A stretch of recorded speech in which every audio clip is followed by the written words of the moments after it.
Good morning, everyone. We are beginning today our class with Likuti Torah, learning Likuti Torah. We'll begin where we left off yesterday. And where did we learn off yesterday? We're talking about how to love God. And first of all, let's give charity. Give our charity box. Charity should begin the day. Give to others, and God will give to you. Charity saves from all bad things, and it brings all good things. Charity. Okay, so yesterday we learned that every Jew has two souls.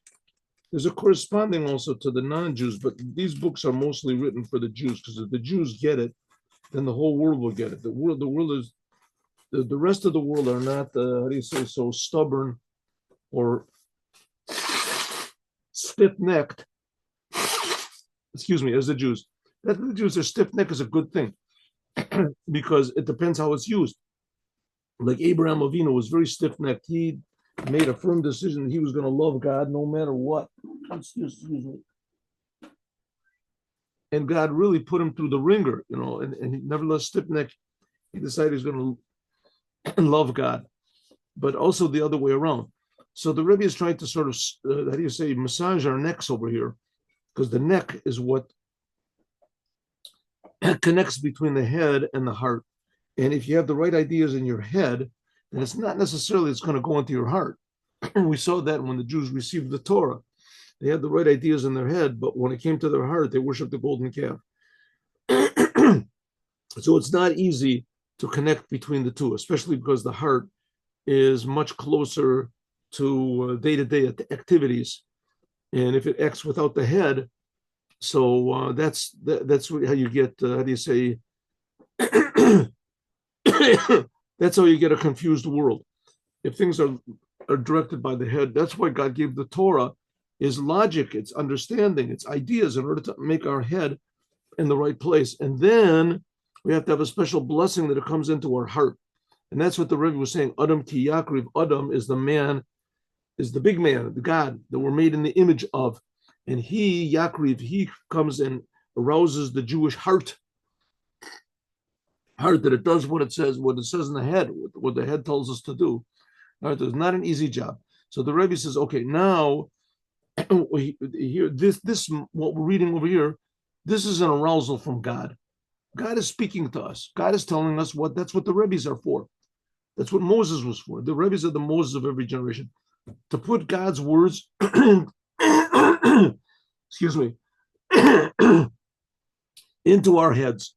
Into it. So we shouldn't be ruled by our heart that all we're thinking about going to heaven, or we're being a prophet, or having a good success in this world or something.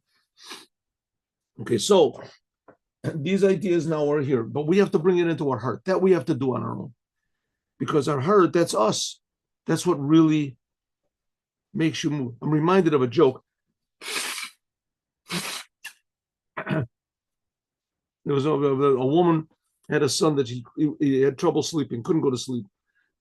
She tried all sorts of different methods and different treatments and different doctors, different professors, and then medicines and massages and everything. Nothing worked.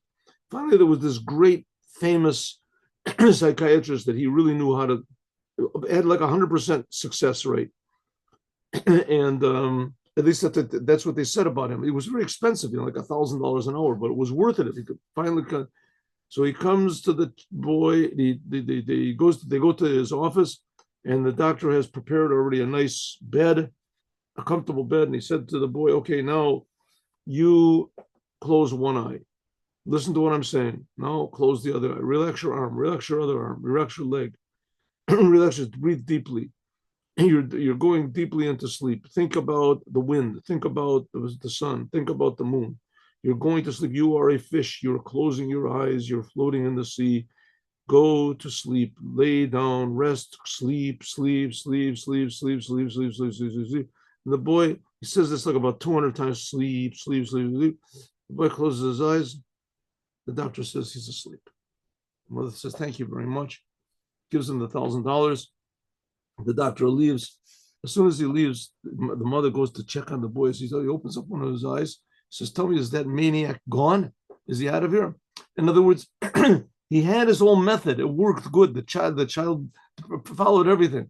But inside of himself, he wasn't really convinced. He really didn't go to sleep. It was the doctor did everything, but he didn't do anything. The same thing is with us. The Rebbe is trying to wake us up. And it's possible that we can, go through the acts. There's these actors that now the world is filled with videos and Netflix and things like that. Excellent actors. Some of them are really fantastically good actors, right? Actors you turn on, it looks like you're looking into somebody's life. You peeked into somebody's window or something. You're seeing someone kill somebody else, and it's all a fake. They're not doing it at all, but they're excellent. They can cry, and they can fake, that they're in pain, and that they're longing for somebody, and that they're happy, and that they're really not crying, and they're not happy, and they're not in pain, and they're nothing. And we can do the same thing with God. People can fake it. Fake it. Okay. So there's some good about faking if you that's your goal, and if you know you're faking. So if you know you're faking and your goal is to be genuine, so sometimes that works, like pretend that you love your wife, pretend that you love your children, pretend that you love and everything. It's better than being a selfish maniac. If your goal is especially, how do you say, the what do they call it? Physical therapy. You do it. That was the type of psychiatry. What was it called? Behavioristic. Oh, you change your behavior, you change your person. Change a person. There's a certain value to that, right? I mean, it can't be taken too far, but you have to know what the goal is in it. Now, here's the Rebbe's telling what the goal is. The goal is to arouse our natural, everyday, selfish, egotistical self. Says that's what the idea of the korbanos were. That's what the idea of the sacrifices were. Were the sacrifices? The sacrifices were. Excuse me. The sacrifice, the word for sacrifice means to come close. So they had to make the animal come close. So it says, Adam ki yakri, a man, when he sacrifices of you. The man is talking about the man on the throne. It's talking about the vision of God, how God comes into the world, and he arouses us. But he arouses the godly soul. The godly soul means this feeling, this appreciation, this talent that every Jew has to appreciate God. That's what sometimes, once in a while, God arouses this. It happens in everyone's life in different times. And it doesn't come naturally. It doesn't necessarily come that you're just sitting and all of a sudden there's the spirit from above and the clouds part and there's this beam of light that comes down on you or something. It can be that you just meet up with someone, or you read a book, or you hear a lecture, or you see something, or you see a beautiful sunset or whatever. And all of a sudden you wake up while there's God. And that brings you to the Torah. This same God that makes the beautiful sunset or the child's eyes is the same God that gives the Torah. You get inspired. But that inspiration is just a starter. It doesn't last that long. And you have to do it yourself. It's like the doctor in my story, right? The doctor in the story. You can pretend it'll get you this, but in the end, you have to do it yourself. So Rebbe says, how do you do it yourself? Think deeply. Does God really exist? Does God really... In the prayers that we read that there's angels who are screaming out to God. They're praising God. So it must be that there's God if the angels are screaming out to him. Maybe there's no such thing as angels. Could be. But if you believe that Isaiah was not lying to us and Ezekiel was not lying to us, then there really are angels. And then so the angels were really excited. And what are they excited about? It must be something really exciting about God that we're missing. When you think about that, then all of a sudden your animal soul starts to think, listen, this is the same excitement which is aroused. Like I say, when you see, you get you won the jackpot, or you won the daily, what they call it now, the pinball or something, the Powerball, and you won $1 million, or somebody says a nice thing to you, or a nice thing, the same ego that you have, that also can be aroused for God. God, if you're excited about money, which is not bad to be excited about money, but if you think that money is the most real thing in the world, then you're missing the point. And it's going to be also not balanced properly. And that's what it means to mean a behemoth. That's what it means that you have to bring your sacrifice from the behemoth.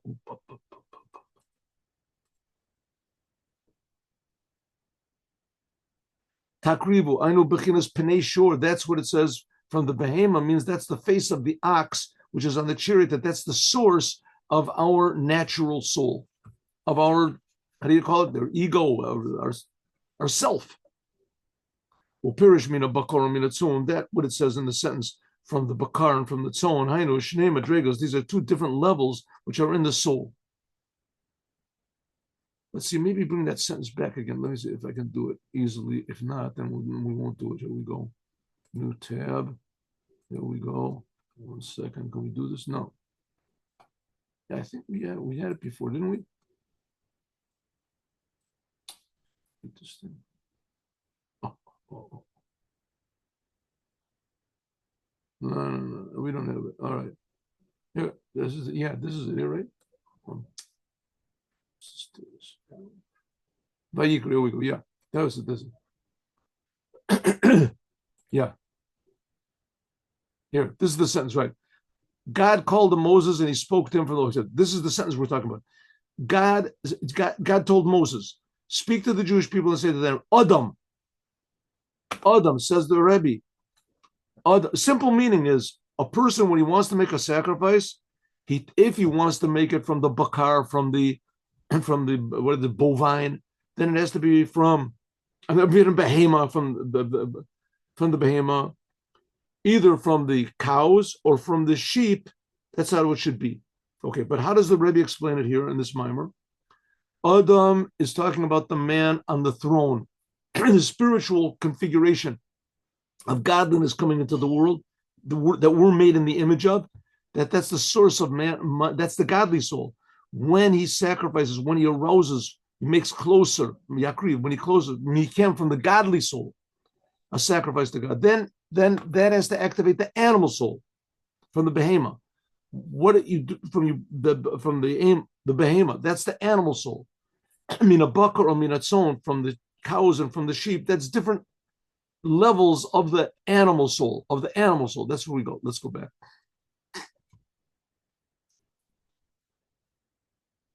That's what it means. Mina behema takrivu, namely, that's the face of the ox on the chariot. Upirish mina bakar, and when it says from the cows or from the sheep, hainu, sheep and goats, shnei madregos, there's two different levels which are in the animal soul. Yesh mi, there are some people. There we go.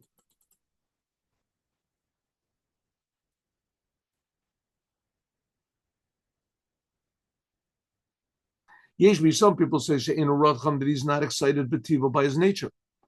A person, there's people that are cold, and that selfishness, that bad which is in him, heyoso bal taiva, is that he just has certain desires. He's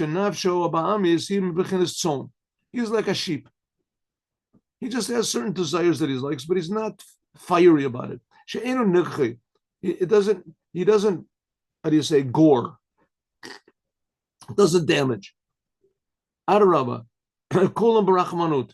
Some people have an animal soul, which is very calm, right? Very calm. Right? Would you like to put on tefillin? No. Want to keep Shabbos? No, I don't think so. Want to eat kosher food? Nah, whatever. I don't care. Right? But it could be that they do desire. Okay, so what do you want? Oh, I want a new car. That I want. It's not that he wants it like fire, but that's what he wants, right? He's not interested in anything spiritual, physical things. All these different people, Turk lakafia. Some people have an animal soul, which is like a goring ox. Some people have a goat.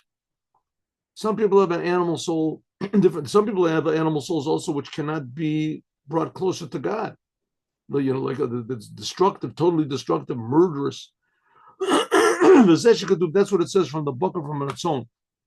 You have to bring your sacrifice. Call echad, each person, according to what he knows in his soul, mahutavativo.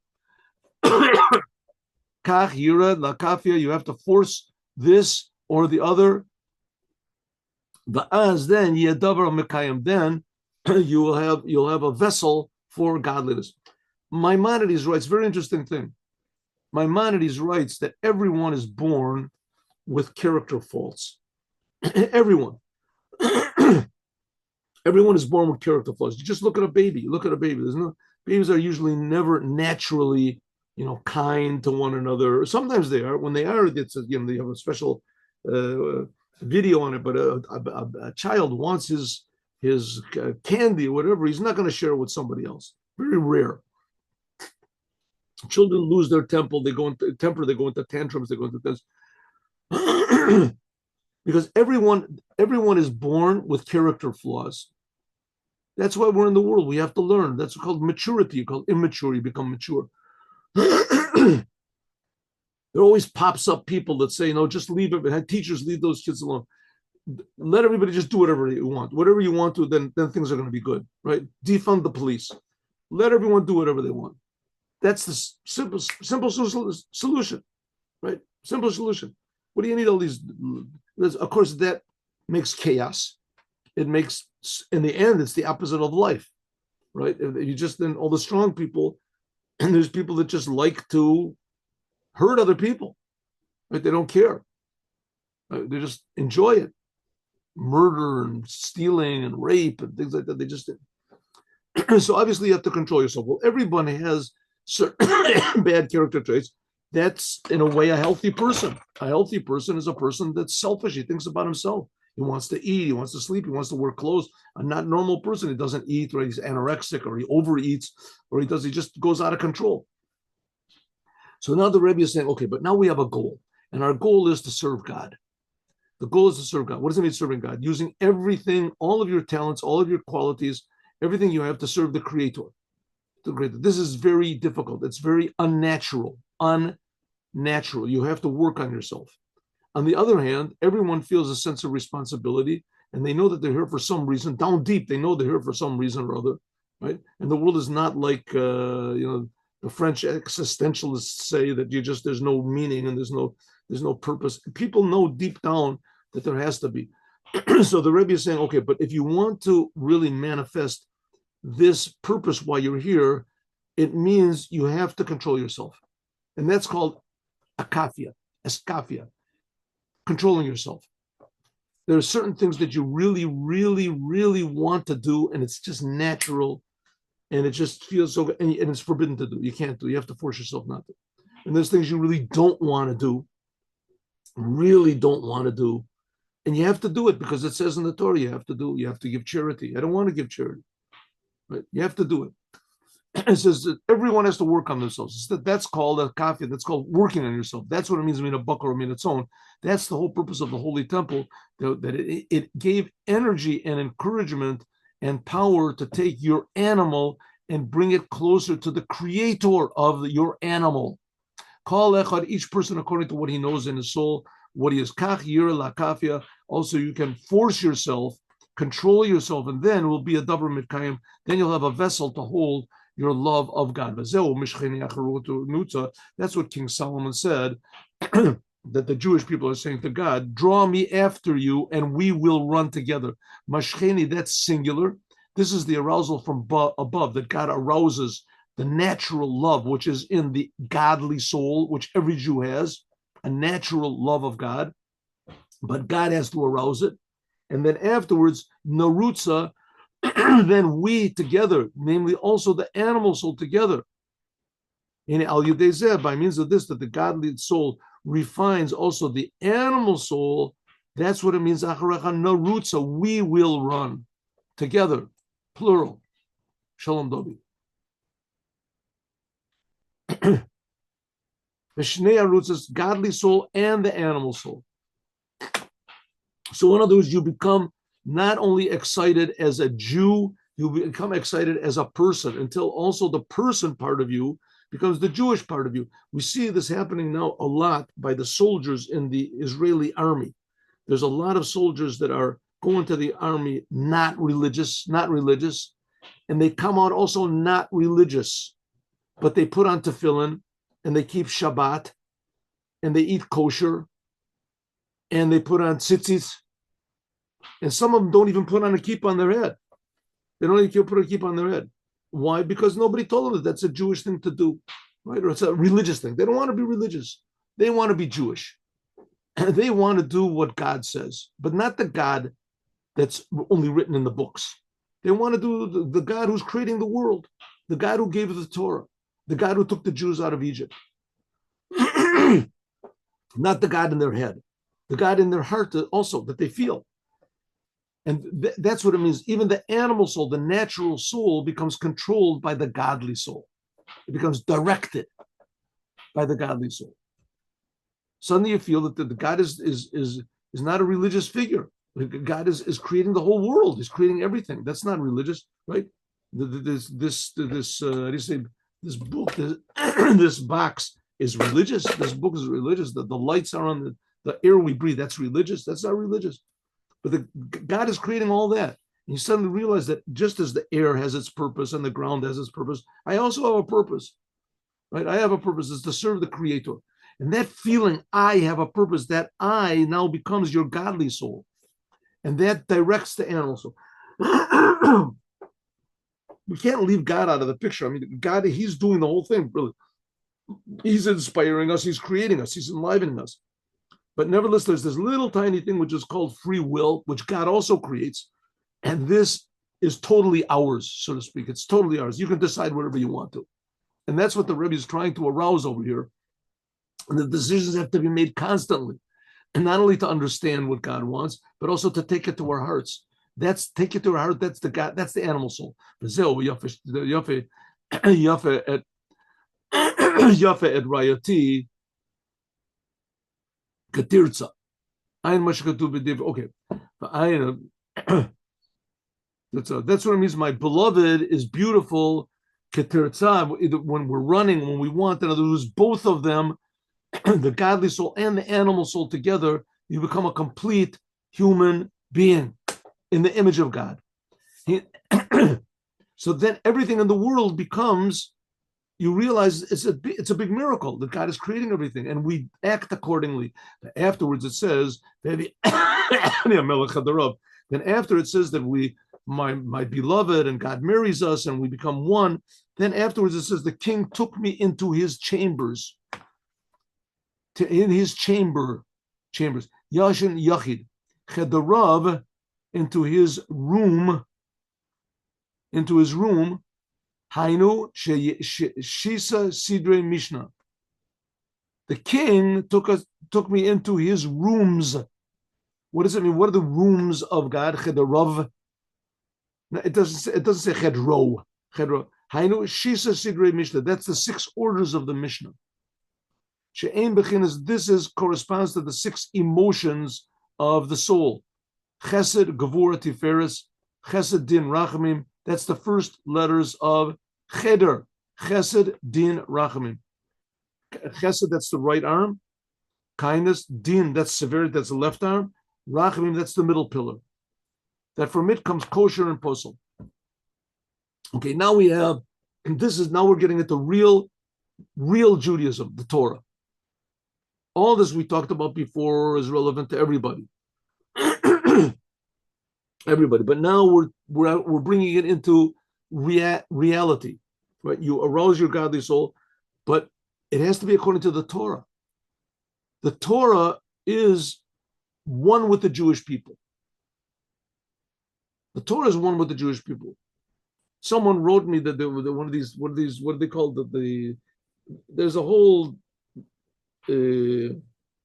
reform movement, and they're trying to influence Israel, and they're getting into politics, and they're saying that everybody should be converted, whoever you want to, should be a Jew, and this.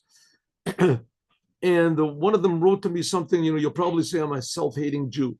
And I wrote back and I said, listen, you're not a self-hating Jew. To these Reform Jews, being a Jew is important to them as it is important to me to be a Jew. The only problem is they don't know what a Jew is. They don't know what a Jew is. What they think it is not important, but what really is right, what really is a Jew? A Jew is according to the Torah. The Jews and the Torah are one. You can't have Judaism without the Torah. It just doesn't exist. The Zionists tried to do it.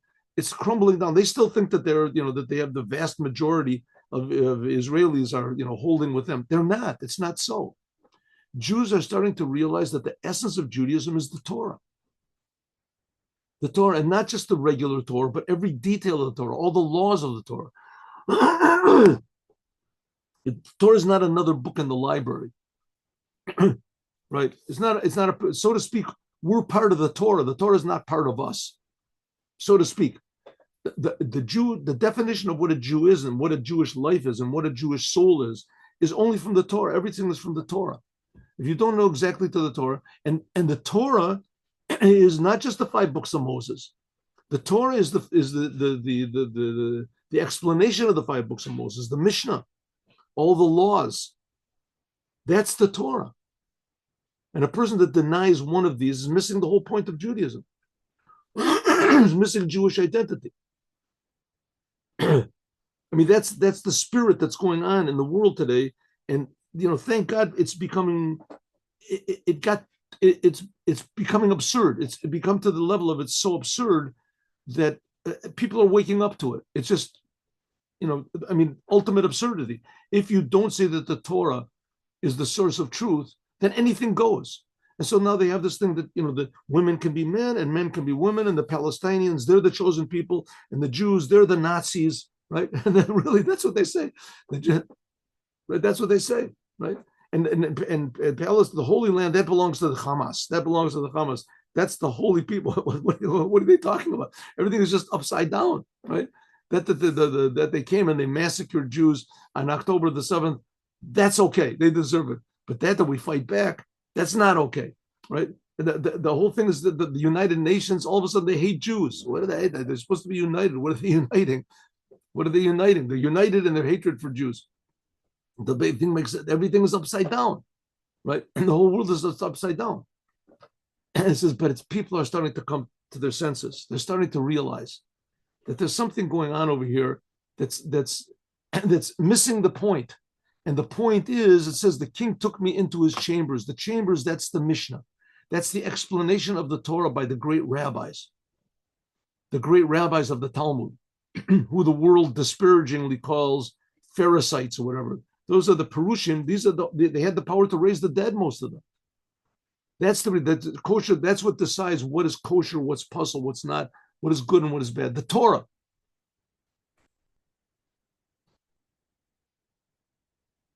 So the essence of Torah, the essence of the world of Judaism is the Torah, but really the essence of all reality is the Torah. One second. Is this going to work? Okay. Here.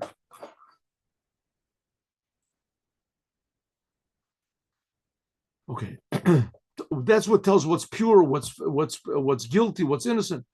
That's what is Heviani Levi, that God brought me into his chambers, namely, like the rabbis say, Keshatinuk Babeten, when a child is a Jewish child is in the womb of his mother, just a fetus, he is taught all of the Torah. Hainu be'od neshama bebechinas ibur. When the soul is still, and before it comes into the body, so the Jewish soul is taught the whole Torah. And then it's now because why did God teach us the whole Torah? It says that the Jewish child, before he's born, right before he's born, God hits it over here, makes him forget the whole Torah. Why teach him to make him if he's just going to forget it? Because that gives you the power afterwards. Or Hashem, when there is shining, when suddenly you do get an inspiration from God, and you have love and fear, then you will already realize that God already took me into his chambers. Learning the Torah is not a new thing for a Jew. He was already taught the Torah before the soul was born, before it was brought into the world. So it's like just returning back to consciousness. In a way, that's why it's called tshuva. Repentance is called tshuva, because you're really not just repenting for bad things. You're just returning to a higher type of good, the Torah which was there before you were born. To draw down this arousal from above, that a person, that we said when God makes us come close, this is also by means of learning the Torah. We don't have to just sit around and wait for God to arouse us. By learning the Torah, this draws down an inspiration from God. Adam, this level of Adam, we said the man sitting on the throne, which we said was the 248 positive commandments of the king, and the 365, it says blood vessels of the king. That's 600. That's called the body of God. When we learn the Torah, that arouses the body of God. It, so to speak, gives God a massage. It's physical therapy for God. When we learn the Torah, that stimulates God to give us a blessing.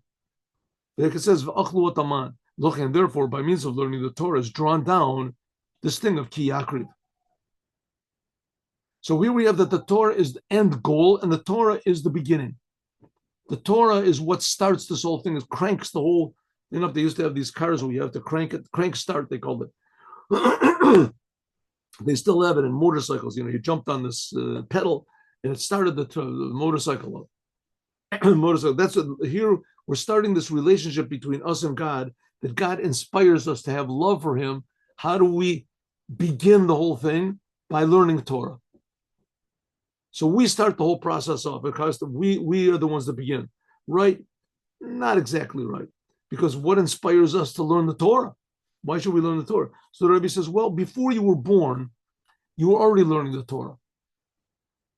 So therefore, that's the inspiration that after you're born, you also learn the Torah, and then you can start to feel the giver of the Torah. Like it says, God is close to those who call Him in truth. It's from Psalm 145, we say. That God is close to all those who call Him, in truth. And the truth is the Torah. So if you call out God, God is close to you. Just call out, God, help me. But if you call out to God through the Torah, then God is close in a true way, a more, how do you say, genuine way.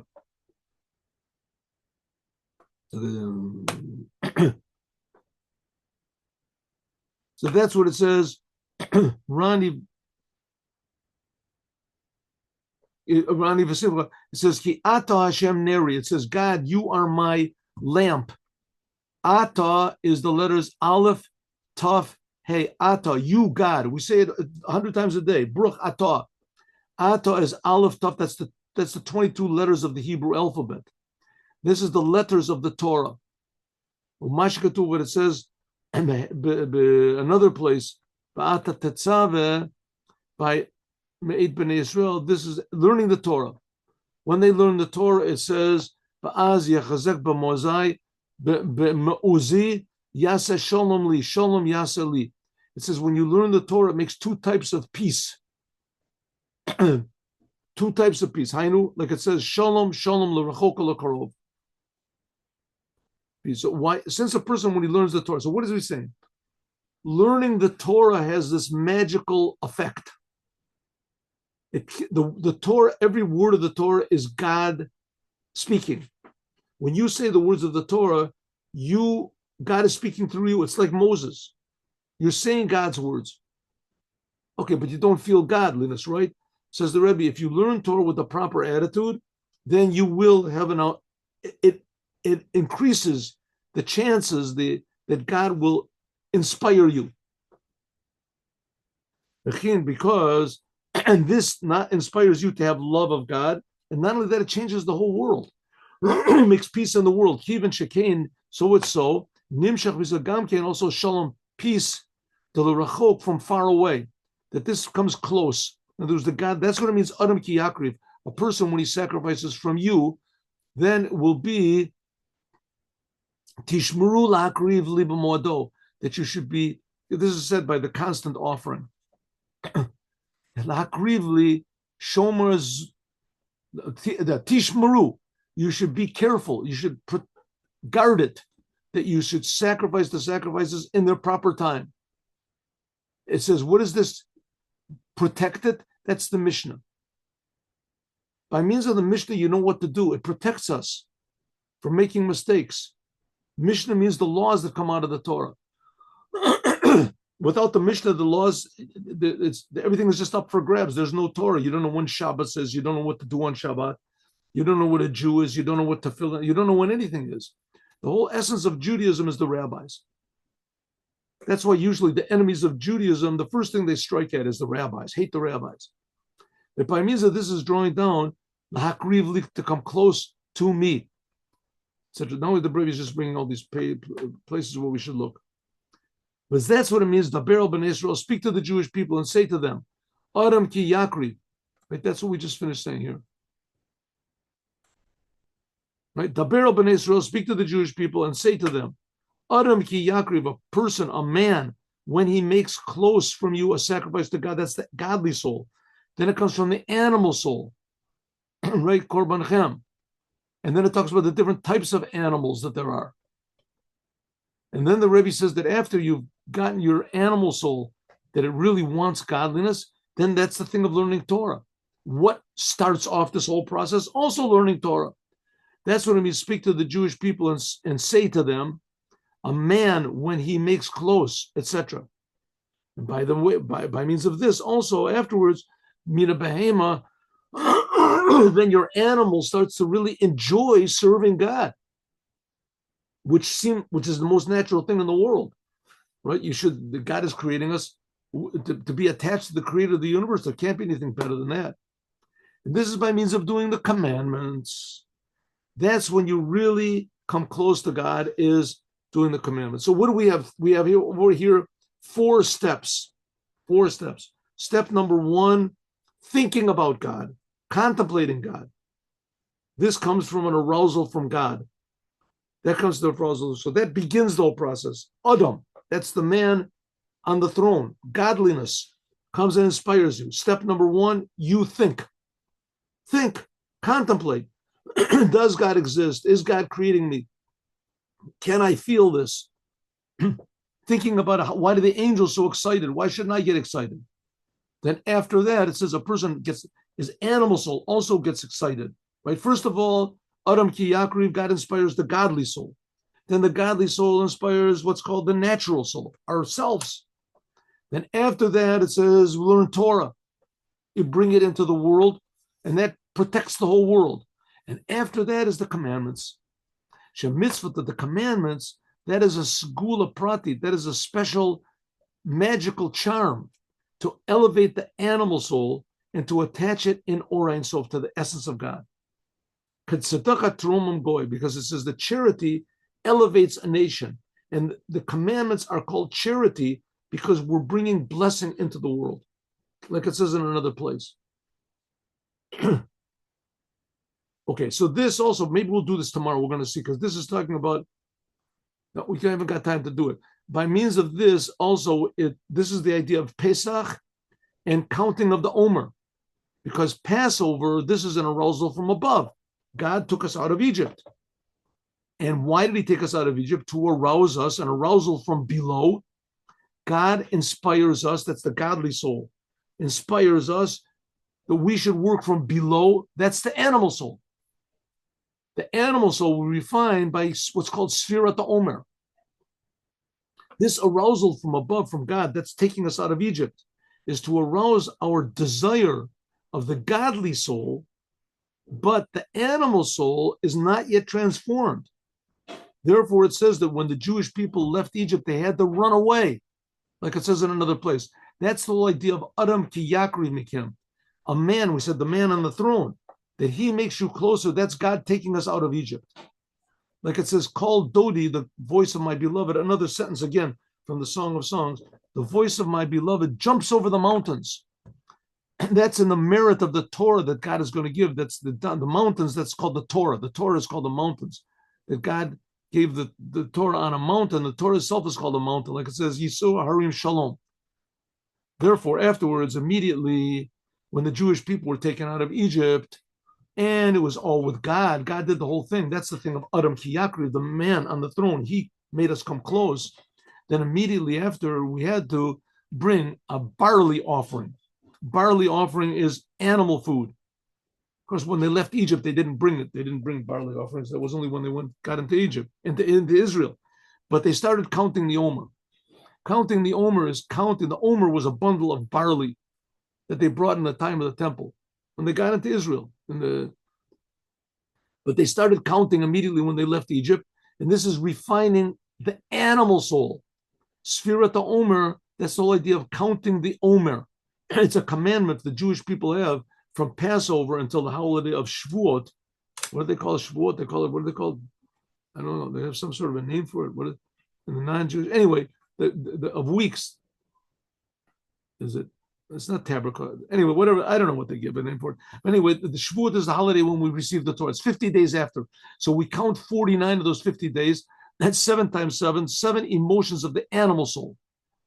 And that's what it means, that from the animal, from the cow, etc., you bring closer. That's the outer arousal from below. So Passover, that's God, Adam ki yakriv, God coming from above to below. And the counting of the Omer, that's us going from below to above.